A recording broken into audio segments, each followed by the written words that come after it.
అధ్యక్ష, గౌరవ మంత్రి గారి సమాధానం ఒకసారి చూస్తే అధ్యక్ష, గత ప్రభుత్వంలో ఫేజ్ 1 కానివ్వండి, ఫేజ్ 2 కానీ దాదాపు 9,000 కోట్ల రూపాయల దాకా ఫేజ్ 1 ఫేజ్ 2 కింద ఖర్చు పెట్టడం జరిగింది అధ్యక్ష.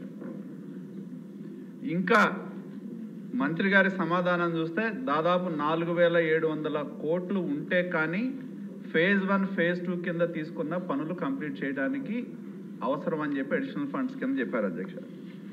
నేను కోరేది ఏంటంటే దీనిలో ముఖ్యంగా ఇదేంటంటే నాడు నేడు అని చెప్పి గత ప్రభుత్వం ఏదో అద్భుతాలు జరిగినట్టు ప్రచారం చేసుకున్నారు. కానీ నాడు నేడు పేరు మీద పెద్ద ఎత్తున ఈ రాష్ట్రంలో దోపిడీ జరిగిందనేది వాస్తవం అధ్యక్ష. సెంట్రల్ ప్రొక్యూర్మెంట్ పేరు మీద టెండర్లు పిలిచి స్థానికంగా కావాల్సిన ఫర్నిచర్ కావచ్చు, కొన్ని ఎలక్ట్రిసిటీ కావచ్చు, కొన్ని అంశాలని సెంట్రల్ ప్రొక్యూర్మెంట్లో తీసుకొచ్చి వాళ్ళకు కావాల్సిన వాళ్ళకి టెండర్లు ఖర్చు పెట్టడం ఒక ఎత్తు. రెండోది అధ్యక్ష, ఇందాక చెప్పినట్టు ఏదైతే ఫేజ్ 1 కింద తీసుకున్న స్కూల్స్లో దాదాపు ఫేజ్ 1 కింద 15,000 స్కూల్స్ తీసుకున్నారు, ఫేజ్ 2 కింద 22,000 స్కూల్స్ తీసుకున్నారు అధ్యక్ష. మా దగ్గర మేము పొన్నూరు మున్సిపాలిటీలో ఈ పనులు పరిశీలిస్తే అధ్యక్ష, అసలు పనులు చేయకుండానే డబ్బులు డ్రా చేశారు. పాత టాయిలెట్లు ఉంటే మేము ఒక 5 స్కూల్స్ పొన్నూరు మున్సిపాలిటీలో విజిట్ చేసాం అధ్యక్ష. 18 లక్షల రూపాయలు రిపేర్ల కోసం పెట్టి 28 లక్షల రూపాయలు, ఆ 28 లక్షల రూపాయలు పనులు చేయకుండా డబ్బులు డ్రా చేయడం జరిగింది శ్రీరామ మున్సిపల్ హై స్కూల్లో. పాత వాటికే రంగులేశారు, పాత టాయిలెట్లనే కట్టినట్టు చూపెట్టారు, 28 లక్షలు డబ్బులు డ్రా చేశారు. వీళ్ళు ఎంచుకున్న మార్గం ఏంటి అధ్యక్ష? స్కూల్ స్థాయిలో పేరెంట్స్ కమిటీ అని చెప్తారు, హెడ్ మాస్టర్ను బాధ్యులను చేస్తారు. వీళ్ళని పెట్టి వాళ్ళకు కావాల్సిన వైకాపా నాయకులు రాష్ట్రంలో పెద్ద నాయకులు దోచుకుంటే ఇవాళ పట్టణంలో కానీ మండలాల్లో కానీ అక్కడున్న వైకాపా నాయకులు స్కూళ్ళు పంచుకొని ఇష్టారాజ్యంగా పనులు చేయకుండా డబ్బులు డ్రా చేశారు. రెండోది అధ్యక్ష, గ్రనైట్.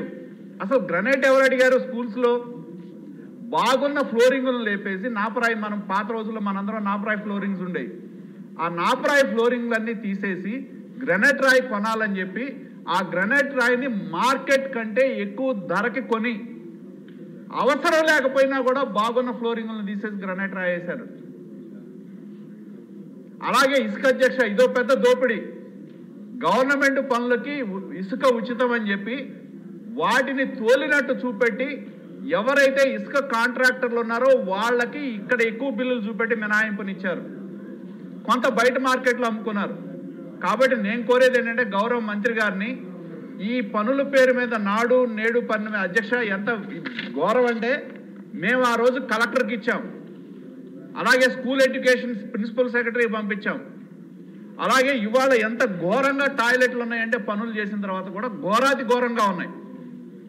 దీని మీద సమగ్రమైన విచారణ జరగాల్సిన అవసరం ఉంది. నేను గౌరవ మంత్రి గారిని కోరేది, మీరు విజిలెన్స్ విచారణకు ఆదేశిస్తారా, ఏ మోడ్లో విచారణ చేస్తారనేది ఒకటి నిర్ణయం తీసుకోండి.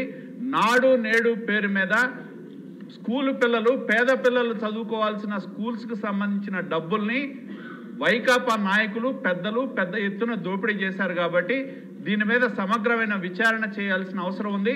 వాటి పేరు మీద మొదలుపెట్టిన స్కూల్ బిల్డింగ్స్ కూడా ఇప్పుడు ఆగిపోయినాయి అధ్యక్ష. ఏం చేయాలో అర్థం కావట్లా. వాటిని సగం కట్టారు, డబ్బులు డ్రా చేశారు, నాయకులు డబ్బులు తీసుకొని వెళ్ళారు, అవి మొండిగోడలాగా మిగిలిపోయినాయి. కాబట్టి స్కూల్ అవసరాల మేరకు వాటిని ఏ విధంగా పూర్తి చేస్తారో కూడా గౌరవ మంత్రి గారు చెప్పవలసిందిగా నేను కోరుతా ఉన్నా అధ్యక్ష.